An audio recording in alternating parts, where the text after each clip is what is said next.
मुस्लिम परिवार ऐसे हैं कि आज जिनके घरों की बेटियां इर्तिदाद की तरफ चली गई, सिर्फ किस वजह से कि जहेज की लंबी लंबी डिमांडों की वजह से, किस वजह से कि आज उनके घरों में इतना पैसा नहीं कि आज जहेज के लोबियों का मुंह बंद कर सके, आज उनके घरों में इतना पैसा नहीं कि वो जहेज मांगने वालों का मुंह भर सके। याद रखना, कोई इंसान किसी इंसान को क्या देता है, आदमी सिर्फ वसीला है, खुदा देता है। जिस अल्लाह ने तुझे दौलत दी है वो मेरा रब दौलत छीन भी सकता है। आज उस रब की पकड़ से डरो, इन्ना बत्श रब्बिका लशदीद, तेरे रब की पकड़ बहुत सख्त है। जब अल्लाह पकड़ता है तो फिर कोई छुड़ाने वाला नहीं मिलता है। उस रब की पकड़ से डरो प्यारे मुसलमानों। अल्लाह ने बेटा दिया है, अल्लाह का शुक्र अदा करो। अल्लाह ने नूरे नजर दिया है, अल्लाह का शुक्र अदा करो। वरना किसी किसी के घर में तो चराग जलाने वाला तक नहीं है। पैर की चप्पलें घिस गई आलिमों के घरों के चक्कर लगाते लगाते कि कोई तावीज दे दो मेरे घर में बेटा पैदा हो जाए। पीरों से दुआ कराते कराते कि हजरत दुआ कर दो मेरे घर में चराग जलाने वाला आ जाए। अल्लाह ने बेटा दिया है, अल्लाह का शुक्र अदा करो। पता नहीं कि कब घर का चराग गुल हो जाए, इसलिए उस रब का शुक्र अदा करते रहो और उस रब की पकड़ से डरते रहो। मैंने दुनिया का हाथ जायजा लिया है, मैंने हालात को देखा है कि ससुराल के पैसे से कोई अमीर नहीं होता है। ये ससुराल से जो मिलता है 1-2 साल में खत्म हो जाता है। ससुराल की चौखट पे मत मांगो, मांगना है तो मदीने वाले मुस्तफा की चौखट पे मांगो, अपने आका की बारगाह से मांगो। ससुराल वाले देंगे 2-3 साल में खत्म हो जाएगा और मदीने वाले देंगे तो नस्लें खाएंगी, तब भी उसकी बरकत खत्म नहीं होगी, तब भी उसकी बरकत घर से नहीं जाएगी। याद रखना, शायर ने पुकार करके कहा था और बड़े अच्छे अंदाज में कहा था कि मांगेंगे मांगी जाएंगे, मुंह मांगी पाएंगे, सरकार में ना लाहे ना हाजत अगर की है। मेरा ईमान कहता है मांगेंगे मांगी जाएंगे, मुंह मांगी पाएंगे, सरकार में ना लाहे ना हाजत अगर की है। ऐ लोगों, एक साहब मुझे मिले, कहते हैं मौलाना मुझे बेटे की शादी में गाड़ी चाहिए। मैंने कहा परेशान मत हो, मेरे साथ मस्जिद में चलो, जुमे का दिन है, मैं 1 जुमा 2 जुमा 3 जुमा तकरीर करूंगा, तुम मस्जिद के दरवाजे पर रुमाल बिछा के बैठ जाना, इतना चंदा कर दूंगा। 3 जुमों में एक स्प्लेंडर गाड़ी आ जाएगी। आंखें चढ़ा के मुझसे कहते हैं मौलाना क्या मुझे भिखारी समझते हो? मैंने कहा नादान, भिखारी सिर्फ उसे नहीं कहते जो कटोरा लेके दरवाजे दरवाजे मांगे, भिखारी सिर्फ उसे नहीं कहते जो झोली फैला करके गली गली मांगता हुआ फिरे, भिखारी सिर्फ उसे नहीं कहते जो कटोरा लेकर के दुकान दुकान मांगता हुआ फिरे। ऐ परेवा वैश वालों, भिखारी उसे भी कहते हैं जो जहेज की लिस्ट बना करके ससुराल के दरवाजे पे मांगता हुआ फिरे। भिखारी कई किस्म के हैं, कोई 1 रुपए में राजी हो जाता है, कोई 5 रुपए में राजी हो जाता है और कोई 10 रुपए में राजी नहीं होता, कोई 100 रुपए में राजी नहीं होता। ऐसे ही इसमें भी भिखारी है, कोई स्प्लेंडर पे राजी हो जाता है, कोई अपाचे पे राजी हो जाता है और कोई कार पे भी राजी नहीं होता है। ऐ लोगों याद रखो, ये दुनिया वालों से मांगोगे जिल्लत मिलेगी, मदीने वाले मुस्तफा से मांगोगे इज्जत मिलेगी। हमने कहा नादान, हम मांगने से मना नहीं करते, मांगो, मांगना मोमिन की शान है, लेकिन कहाँ मांगना चाहिए तो सुनो, हम तुमसे नहीं पूछते हैं, कारी मोहम्मद अली फैजी से नहीं पूछते हैं, हाफिज आरिफ से नहीं पूछते हैं, हाफिज असलम से नहीं पूछते हैं कि किससे मांगे। चलो बरेली की सरजमीन पर इमाम इसको मोहब्बत की बारगाह में आला हजरत से पूछो हमें मांगना है, हम कहाँ मांगे। तो आज भी गुंबदे रजा से आवाज आएगी, कौन देता है देने को मुंह चाहिए, कौन देता है देने को मुंह चाहिए, देने वाला है सच्चा हमारा नबी, देने वाला है सच्चा हमारा नबी। मांगने वाले मंगतों को यूं चाहिए, मांगना और किसी से भी क्यों चाहिए, कौन देता है देने को मुंह चाहिए, देने वाला है सच्चा हमारा नबी। नबी की चौखट से मांगो, नबी की बारगाह से मांगो, मदीने वाले देंगे, नस्लें खाएंगी, तब भी उसकी बरकत खत्म नहीं होगी। बता दूं आपको, बस 2 मिनट की बात, हातिम ताई के पोते ने एक आले रसूल से कहा मेरा दादा वो है जो 7 दरवाजों से बांटता है, तब भी बांटने की शान ये है लेने वाला एक दरवाजे से लेके, तो आपकी आंखों में आंसू आ जाएंगे। हम मुसलमान हैं, हमारे बाप मुसलमान, हमारे दादा मुसलमान, हमें कोई कुर्बानी देने कहीं जाना नहीं पड़ा, हमें इस्लाम के लिए कोई परेशानी उठाने कहीं जाना नहीं पड़ा। हमने एक सजे सजाए माहौल में अपनी आंखें खोली हैं। पैगंबर इस्लाम ने कितनी परेशानियां उठाई। मेरे आका जब इस्लाम की तबलीग के लिए अपने हुजरे से बाहर तशरीफ लाए तो आका के रास्ते में कांटे बिछा दिए गए और ऐसे ऐसे नुकीले कांटे कि अगर वो पाए मुबारक में लग जाएं तो तलवाए मुबारक को तोड़ करके ऊपर आ जाएं। पैगंबर इस्लाम ने उस वक्त ये नहीं फरमाया, लोगों तुम मेरे रास्ते में कांटे बिछा रहे हो, तुम कितने भी मेरे रास्ते में कांटे बिछाते रहो, मैं तुम्हारे रास्ते में फूल बिछाता रहूंगा। ये फरमाया मेरे आका ने। पैगंबर इस्लाम जब बाहर तशरीफ लाए, एक जालिम ने ऐसा पत्थर का निशाना बांध के मारा कि नबी की मुकद्दस पेशानी पे आकर के लगा। वो नबी की मुकद्दस पेशानी जिसके बारे में मेरा इमाम कहता है, जिसके माथे शफाअत का सेहरा रहा, उस जबीने सआदत पे लाखों सलाम। नबी की मुकद्दस पेशानी से खून निकलने लगा। आका अपने हुजरे में तशरीफ लाए, हजरत खदीजतुल कुबरा की नजर पड़ी, रोने लगी और खून के असर को अपनी मुबारक चादर को पानी में भिगो करके खून के असर को साफ करती हैं। आज की कोई औरत होती तो कह देती, आपको क्या पड़ी है अपनी पेशानी लहू लुहान कराने की, ये कौम जहन्नम में जाना चाहती है तो जाने दीजिए। वो उम्मुल मोमिनीन है, तमाम मोमिनों की माँ है। अर्ज करती हैं, या रसूल अल्लाह, अल्लाह आपकी मेहनतों को जाय नहीं फरमाएगा। पैगंबर इस्लाम ने कितनी परेशानियां उठाई। वो ताइफ का मैदान आज भी गवाह है। जो लोग उम्रा करने जाते हैं, जो लोग हज करने के लिए जाते हैं, वो गली आज भी देखते हैं जहां मेरे आका के ऊपर पत्थरों की बारिश की गई थी। मेरे आका जब ताइफ के मैदान में पहुंचे, चारों तरफ से पत्थरों की बारिश हो रही है। मेरे आका की नालैन शरीफ खून से भर गई थी। आका एक बाग के अंदर तशरीफ ले गए। एक फरिश्ते ने आकर कहा, आका मुझे इजाजत दे दो, मेरी हुकूमत हवाओं पर है, मेरी हुकूमत तूफानों पर है, मैं इन ताइफ वालों को पहाड़ों से टकरा के मार दूं। एक फरिश्ते ने कहा, आका मुझे इजाजत दे दो, मेरी हुकूमत बारिश पर है, मेरी हुकूमत तूफानों पर है, मुझे इजाजत दे दे, मैं इनके ऊपर इतनी बारिश करूं यहीं डूब करके मर जाएं। हजरत जिब्राइल अलैहिस्सलाम ने कहा, आका ये ताइफ दो पहाड़ों के बीच में बस्ती आबाद है, मुझे इजाजत दे दो, पहाड़ मिला देता हूं, यहीं पिस के मर जाएंगे। तो आका ने इरशाद फरमाया, फरिश्तों मैं इस दुनिया में कहरो गजब बनकर नहीं आया हूं, मैं तो रहमतुल लिल आलमीन बन के तशरीफ लाया हूँ, मैं तो सारे जहान के लिए रहमत बन के तशरीफ लाया हूँ। कितनी परेशानियां उठाई मेरे आका ने इस इस्लाम की खातिर। नबी ने मक्का छोड़ा, मदीने में आए, तब भी मेरे आका को चैन से बैठने नहीं दिया। कभी जंगे बदर हो रही है, कभी जंगे उहुद हो रही है, कभी जंगे खैबर, कभी गज़बए तबूक। अल्लाह अकबर। जब सन हिजरी 8 आती है और जब नबी ने मक्के को फतह किया है, मेरे आका 10,000 सहाबा का लश्कर लेकर के जब मक्के में दाखिल होते हैं, फातिहाना शान से मेरे आका तशरीफ लाए हैं। हजरत सैफुल्लाह खालिद इब्ने वलीद की जुबान से निकल गया, अल यौम यौमुल मलहमा, आज का दिन बदला लेने का दिन है, आज का दिन खूनेजी करने का दिन है, आज चुन चुन करके मारने का दिन है। आका फरमाते हैं, ओ सैफुल्लाह खालिद इब्ने वलीद, ये न कहो कि आज का दिन बदला लेने का दिन है, ये कहो अल यौम यौमुल मरहमा, आज का दिन रहम करने का दिन है, आज का दिन तो माफ करने का दिन है। वो भी निगाहों के सामने खड़े हैं जिन्होंने नबी के सगे चचा हजरत अमीर हमजा को शहीद किया था, वो भी निगाहों के सामने जिन्होंने नबी के सगे चचा का मुसला किया था।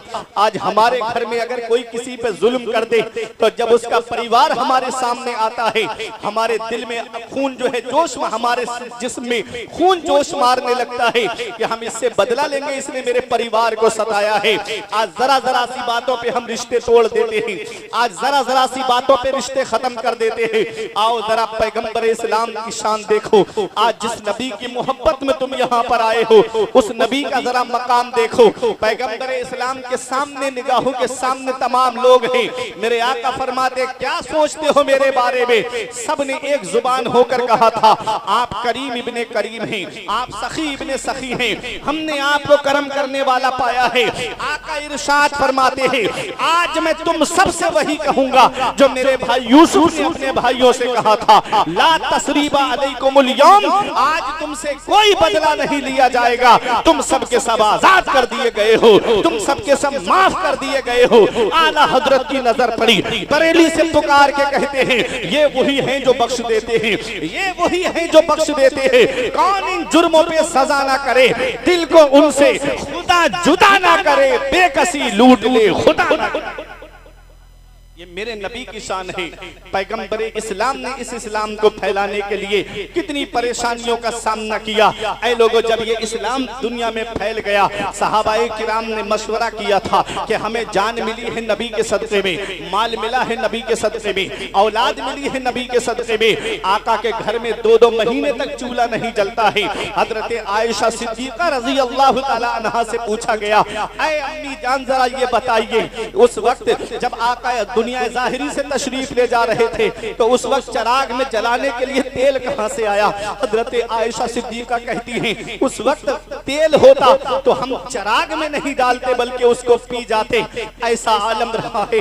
एक एक खजूर पे हजरत आयशा सिद्दीक़ा कहती हैं, हम खजूर को खाते उसकी गुठली फेंकते नहीं थे बल्कि उसकी गुठली को रख लेते थे और उसमें नमक लगा करके चूस करके गुजारा करते थे। इससे ये मत समझ लेना कि पैगंबर इस्लाम जो है, मेरे आका हुजूर सल्लल्लाहु अलैहि वसल्लम किसी चीज के मालिक व मुख्तार नहीं थे। मेरे आका दोनों आलम के मालिक व मुख्तार हैं। आला हजरत फरमाते हैं, वो मालिक कौनैन हैं, वो पास कुछ रखते नहीं, 2 जहां की नेमतें हैं उनके खाली हाथ में। आका ने गरीबी को पसंद फरमाया है, आका ने गरीबी को महबूब फरमाया है।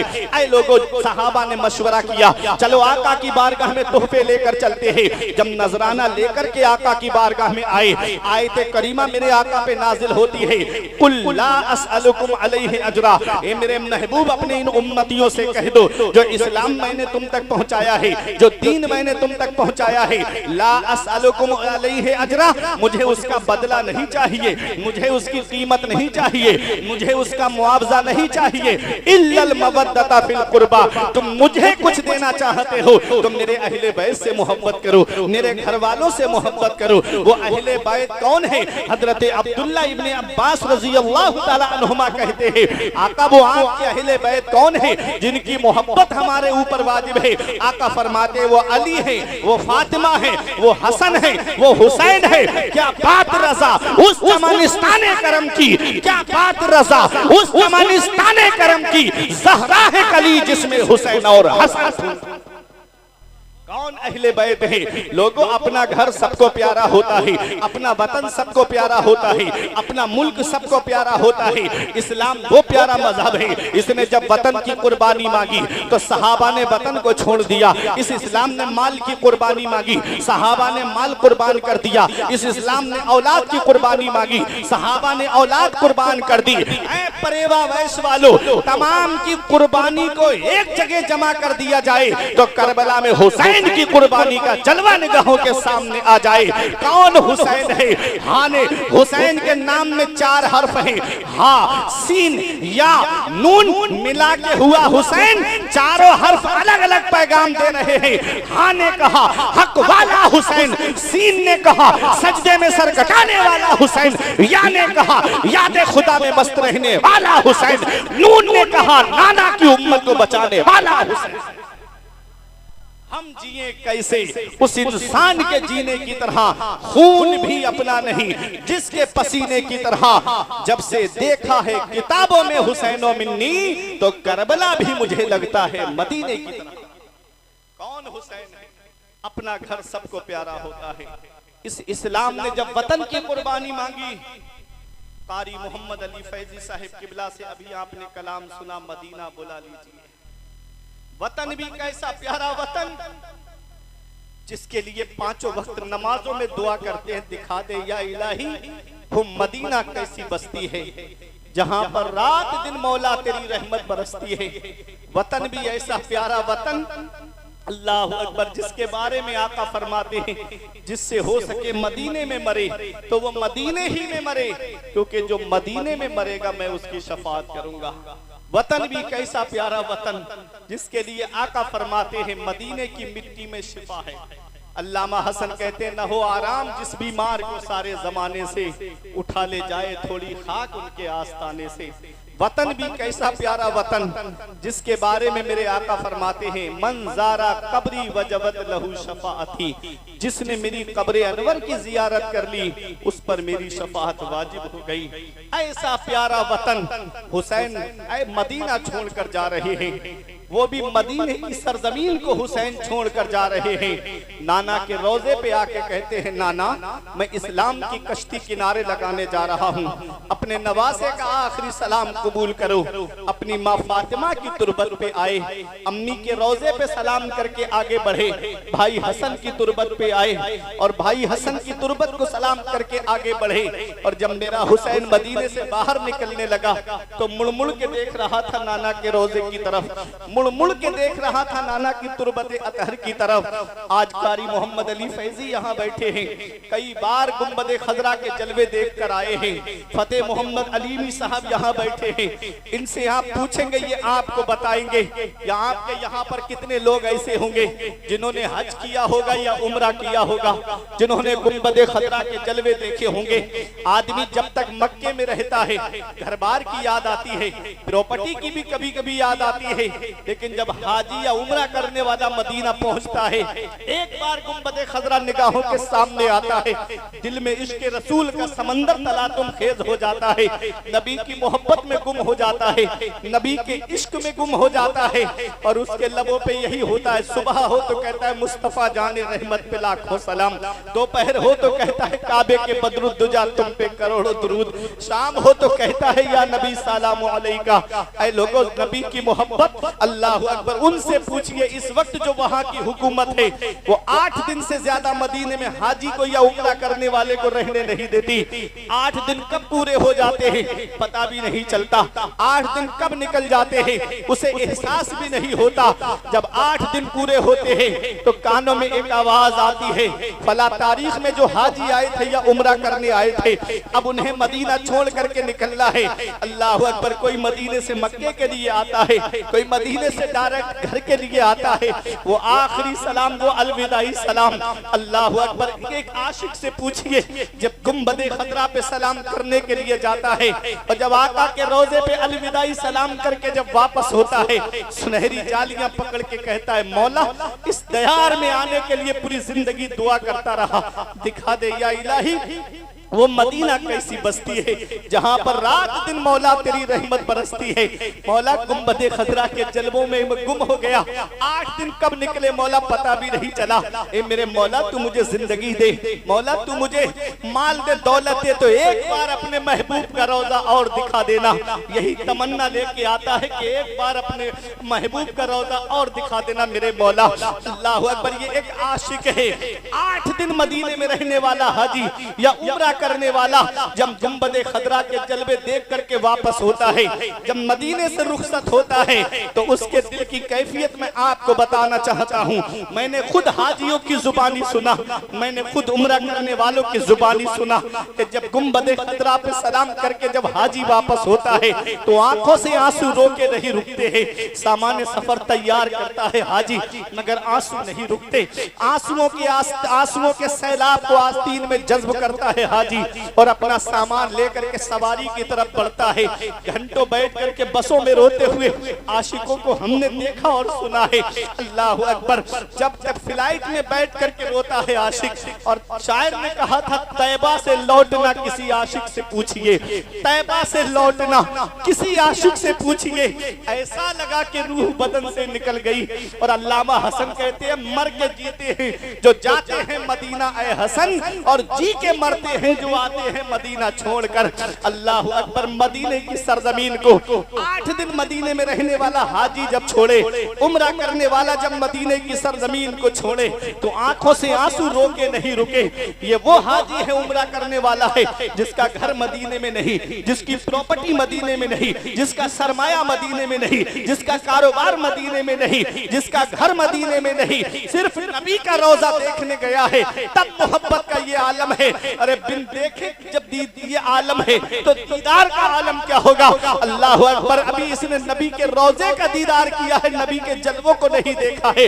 तब मोहब्बत का ये आलम है कि आंखों से आंसू रोके नहीं रुकते हैं। जब 8 दिन मदीने में रहने वाला हाजी मदीना छोड़े तो आंखों से आंसू रोके नहीं रुके। तो वो हुसैन जिसने बचपन मदीने में गुजारा, वो हुसैन जिसने जवानी मदीने में गुजारी, वो हुसैन जिसने 56 साल की उम्र मदीने में गुजारी, नाना का रोजा छूटता होगा, कैसी बीतती होगी आका हुसैन के दिल पर। नाना की तुरबत छूट रही है, कैसा लग रहा होगा आका हुसैन को। नाना का रोजा मदीने में है, माँ की तुरबत मदीने में है, भाई की तुरबत मदीने में है, मामुओं की तुरबत मदीने में है। अल्लाह अकबर। जब हुसैन से मदीना छूटा होगा, कैसी बीतती होगी आका हुसैन के दिल पर। हुसैन मदीने से बाहर निकले, मुड़ मुड़ के देख रहे थे नाना के रोजे की तरफ। हजरत ज़ैनब ने पूछा, मेरे भाई आप क्या देख रहे हो? तो मेरे हुसैन जवाब देते हैं, ऐ मेरी बहन ज़ैनब, जिसे दुनिया में कहीं चैन नहीं मिलता, जिसे दुनिया में कहीं सुकून नहीं मिलता, जिसे दुनिया में कहीं आराम नहीं मिलता, जिसे दुनिया में कहीं राहत नहीं मिलती, उसे चैन हमारे नाना के मदीने में मिलता है, उसे सुकून हमारे नाना के मदीने में मिलता है, उसे आराम हमारे नाना के मदीने में मिलता है, उसे राहत हमारे नाना के मदीने में मिलती है। आज वही मदीना हुसैन से छूट रहा है, वो मदीना जो कौनैन का ताज है, जिसका दीदार मोमिन की मेराज है। जिंदगी में खुदा हर मुसलमान को वो मदीना दिखा दे तो क्या बात है। वो मदीना हुसैन से छूट रहा है। तजल्लियों की अजब है फिजा मदीने में, निगाहे शौक की है इंतहा मदीने में। गमे हयात ना खौफे कज़ा मदीने में, बराहे रास्त है राहे खुदा मदीने में। हुसैन मदीना छोड़े मक्का आए, मक्के से हुसैन करबला चले। आप देख रहे हैं वक्त काफी हो चुका है, मैं आपको मुकम्मल तो शहादत इमाम हुसैन नहीं सुना सकता, मुकम्मल तो करबला मैं आपको नहीं सुना सकता। पिछली एक बार और मैं आया था, तब भी मुझको सबके आखिर में डाला गया था। ये हालात हैं, अल्लाह आप सबको अक्ल सलीम अता फरमाए। कितना पैसा जलसों में खर्च होता है, लेकिन सुबह को हालात देखो तो आदमी वैसा ही नजर आता है। कुछ पैगाम लेकर के जाया करो जलसों से, कुछ सबक लेकर के जाया करो जलसों से, कुछ दर्स लेकर के जाया करो जलसों से। अल्लाह अकबर। मेरे प्यारे मुसलमानों, आज ये बात मैं जो आपके सामने पेश करने जा रहा हूँ, आखिरी बात है मेरी, फिर उसके बाद मेरी तकरीर खत्म होने जा रही है, क्योंकि फजर का वक्त भी होने वाला है और कारी मोहम्मद अली फैजी साहब को भी लंबा सफर करना है। ऐ मेरे प्यारे मुसलमानों, हुसैन का एक बेटा जिसे दुनिया इमाम ज़ैनुल आबिदीन के नाम से जानती है, एक बेटे इमाम हुसैन के और एक बेटे इमाम हसन के, जिनको हसन मुसन्ना कहते हैं।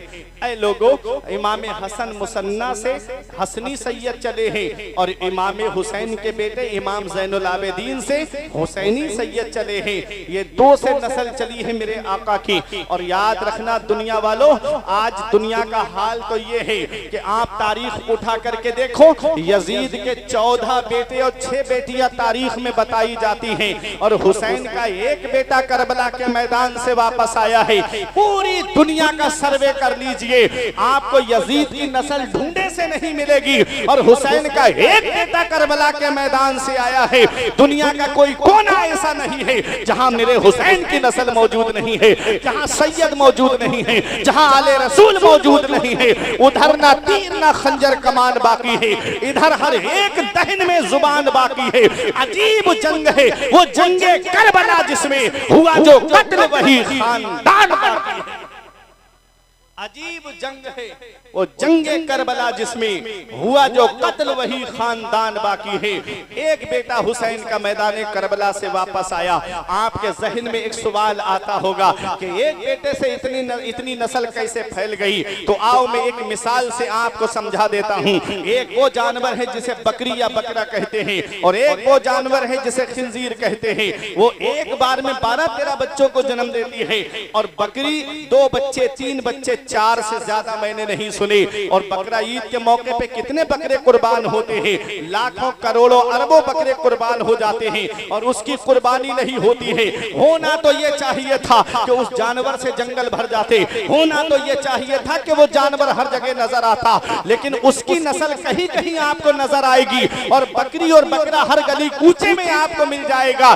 क्यों? इसलिए कि बकरे को अल्लाह के नाम पे कुर्बान किया जाता है। जो अल्लाह के नाम पे कुर्बान होता है अल्लाह उसकी नस्ल को मिटाता नहीं है, अल्लाह उसकी नस्ल को बढ़ा देता है। करबला के मैदान में हुसैन ने जामे शहादत अपने रब के नाम पे नोश फरमाया है। अल्लाह ने हुसैन की नस्ल को खत्म नहीं किया, इतना बढ़ाया कि बगदाद में देखो तो मेरे हुसैन की नस्ल मौजूद है, अजमेर में देखो तो मेरे हुसैन की नस्ल मौजूद है, कलियर में देखो तो मेरे हुसैन की नस्ल मौजूद है, कि छौछा की सरजमीन पर देखो तो मेरे हुसैन की नस्ल मौजूद है, देवा की सरजमीन पर देखो तो मेरे हुसैन की नस्ल मौजूद है। आज पूरी दुनिया में सैयदों की शक्ल में मेरे हुसैन की नस्ल मौजूद है। हुसैन से जो मिली है उड़ान रखते हैं, हम अपने पांव तले आसमान रखते हैं। और यजीद जैसे भिखारी की हैसियत क्या है, हुसैन सबसे बड़ा खानदान रखते हैं। यजीद जैसे भिखारी की हैसियत क्या है, हुसैन सबसे बड़ा खानदान रखते हैं। एक बेटा हुसैन का मैदान करबला से वापस आया, उनकी मैं एक बात आपको बता दूं और अपनी जगह बैठ जाऊं। कौन इमाम ज़ैनुल आबिदीन हैं? करबला के वाक़े के बाद किसी ने इनको मुस्कुराते नहीं देखा। जब जब पानी सामने आता रोने लगते, करबला का मंजर निगाहों के सामने आ जाता। वो इमाम ज़ैनुल आबिदीन, एक बार उनके बेटे इमाम मोहम्मद बाकिर ने पूछा, अब्बा कभी तो जिंदगी का मोड़ एक ऐसा आता है कि लबों पे मुस्कुराहट आ जाती है, आप कभी नहीं मुस्कुराए? तो एक जवाब दिया था, बेटा जो मंजर मेरी आंखों ने देखा है अगर तू देख लेता तो तू भी कभी जिंदगी में नहीं मुस्कुराता। मैंने अपने जवान भाई के सीने में नेजा लगते हुए देखा, मैंने अपने बाबा के सर को नेजे पे बुलंद होते हुए देखा, मैंने अपने 6 माह के असगर के हल्क में तीर लगते हुए देखा।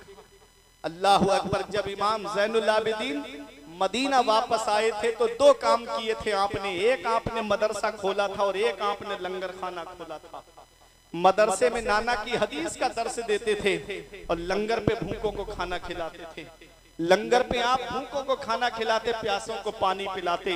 और नबी की हदीस पाक भी है, पूछा गया आका से, अय्यो अमलिन अफजलो या रसूल अल्लाह, या रसूल अल्लाह सबसे अफजल अमल क्या है? आका फरमाते हैं, तीबुल कलाम व इतआमुत तआम व इफ्शाहुस सलाम, मोहब्बत से बात करना, भूखों को खाना खिलाना और सलाम को आम करना, ये सबसे बेहतर अमल है। यही इमाम ज़ैनुल आबिदीन हैं। अल्लाह अकबर। मदीने शरीफ में तकरीबन 100 के करीब परिवार ऐसे थे जिनका टोटल खर्च इमाम ज़ैनुल आबिदीन उठाए हुए थे और किसी को नहीं पता था कि उनके घर पे खाना कौन पहुंचा देता है, ये राशन की किट कौन उनके घर पे पहुंचा देता है। आज अफसोस होता है, अगर हम मस्जिद में 10 रुपए भी देते हैं तो पहले इमाम साहब के पास जाके कहते मेरे नाम का ऐलान लगाओ ताकि लोगों को पता चले कि मैंने मस्जिद में 10 रुपए दिए हैं। अगर किसी गरीब को कपड़े दे देते हैं तो 4 जगह चौराहों पे जिक्र करते हैं कि मैंने फला गरीब को कपड़े दिए थे। ये हाल आज हमारा है। आओ जरा हुसैन के बेटे की शान देखो। इमाम ज़ैनुल आबिदीन तकरीबन 100 परिवार ऐसे मदीने शरीफ में जिनका टोटल खर्च आप उठाए हुए थे। एक दिन इमाम मोहम्मद बाकिर उनके बेटे ने कहा, अब्बा जान आप बुजुर्ग हो गए हैं, बूढ़े हो गए हैं, आप अपनी पीठ पे बोरी लाद करके लेकर के जाते हैं रात में, बाबा आप मुझे इजाजत दे दो, आपका जवान बेटा कब काम आएगा, मुझे इजाजत दे दो, मैं उनके घरों पे ये सामान पहुंचा के आ जाता हूँ। तो हुसैन के बेटे की शान देखो, फरमाते हैं बेटा अगर मैं तुझे उनके घरों पे भेजूंगा तो मुझे उनके नाम भी तुझे बताना पड़ेंगे और मैं नहीं चाहता कि किसी को पता चले कि मदीने शरीफ में फला परिवार गरीब का है, उसका नाम जाहिर हो जाए। अल्लाह अकबर। आज हमारा हाल, अगर कोई एक केला भी किसी मरीज को देता है तो पहले फोटो खींच करके उसको फेसबुक पे डालता है। लॉकडाउन में नहीं देखा किसी गरीब को आपने कि एक औरत